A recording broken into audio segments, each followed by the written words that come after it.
Hello అండి, నేను మీ doctor Umashankar. ఇప్పుడు మీ అందరికీ ఒక పేషెంట్ సక్సెస్ఫుల్ స్టోరీని షేర్ చేసుకుంటానండి. ఎవరైనా ప్రాణాపాయ స్థితిలో ఉండి కోలుకొని డిశ్చార్జ్ అయిన తర్వాత నడుచుకుంటూ వస్తే ఒక డాక్టర్గా మా అందరికి చాలా ఆనందంగా ఉంటుందండి.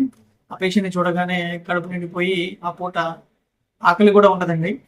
అట్లాంటి ఒక పేషెంట్ గురించి ఇప్పుడు మీకు చెప్తాను. 37 years ఉంటాయి అతనికి. బాగా 10 days నుంచి ఫీవర్ ఉండటంతో ఫ్యామిలీ మెంబర్స్ మా దగ్గరికి తీసుకొచ్చారు. మా దగ్గరికి వచ్చినప్పుడు అతనికి కన్ఫ్యూజన్ లో కూడా ఉన్నారండి. అంటే ఇన్ఫెక్షన్ బాగా స్ప్రెడ్ అయిపోయి బ్రెయిన్ కూడా ఇన్ఫెక్షన్ వచ్చినట్లుగా మేము నిర్ధారణకు వచ్చాము. రక్త పరీక్షలు చేస్తే దాంట్లో ప్లేట్లెట్స్ బాగా తగ్గాయండి. 30,000 ఉన్నాయి. నార్మల్ అరౌండ్ 1.5 lakhs నుంచి 4 lakhs దాకా ఉండాలి. క్రియాటిన్ లెవెల్స్ కూడా బాగా పెరిగాయి. అంటే సో ఇంకా అనుమానం వచ్చి బాడీ మొత్తం చెక్ చేస్తే బాడీలో అతనికి చంకలో ఒక మచ్చ ఉందండి.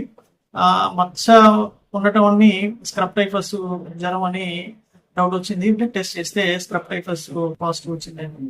ఈ స్క్రబ్ టైఫస్ జ్వరం ఉన్న వాళ్ళు 2వ వారంలో కనుక ఎంటర్ అయితే వాళ్ళ కాంప్లికేషన్స్ ఎక్కువగా ఉంటాయండి. ఈ పేషెంట్కి బ్రెయిన్ లో కూడా స్ప్రెడ్ అయింది. అతన్ని డీన్ పరీక్ష చేస్తే వెన్నుపూస నుంచి చేసే టెస్ట్ అండి, దాంట్లో కూడా పాజిటివ్ వచ్చింది. సో ఆ రోజు అతను కన్ఫ్యూజన్ నుంచి కోమాలోకి ఫిట్స్ కూడా వచ్చాయి. సో శ్వాస తీసుకోవడం కష్టంగా ఉండటంతో వెంటిలేటర్ పెట్టామండి. సో అలా వెంటిలేటర్ మీద 2 days ఆయన కోమాలోనే ఉన్నాడు.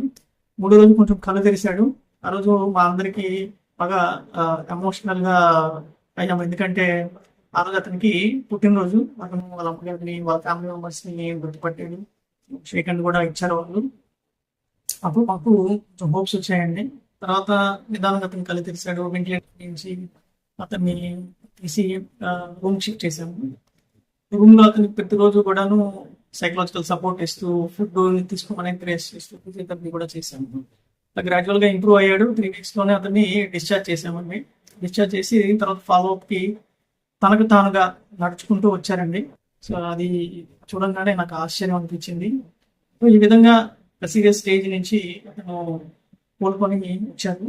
ఉన్న కండిషన్ స్ట్రబ్ టైఫస్ మెనింజైటిస్ అంటామండి. చాలా అరుదైన డిసీజు. అతన్ని బతికించడానికి చాలా ప్రయత్నాలు చేశాను. ఎన్నో మెడికల్ జర్నల్స్ చూశాను నేను. మన ఇండియాలో అయితే ఆ విధంగా ఉన్న వాళ్ళు 20 లోపలే ఉన్నారండి. సో అలాగా ఆశలు లేని స్థితి నుంచి అడుగులు వేసే స్థితికి రావటాన్ని చూసి చాలా హ్యాపీగా అనిపించింది. డాక్టర్స్ గా అందరి ప్రాణాలు మేము కాపాడకపోవచ్చు, కానీ ఆ భగవంతుడు ఇచ్చిన ప్రాణాలని కాపాడే ప్రయత్నం మాత్రం చేయగలం. ఈ ఆనందాన్ని మీతో షేర్ చేసుకుంటున్నానండి. Thanks for watching.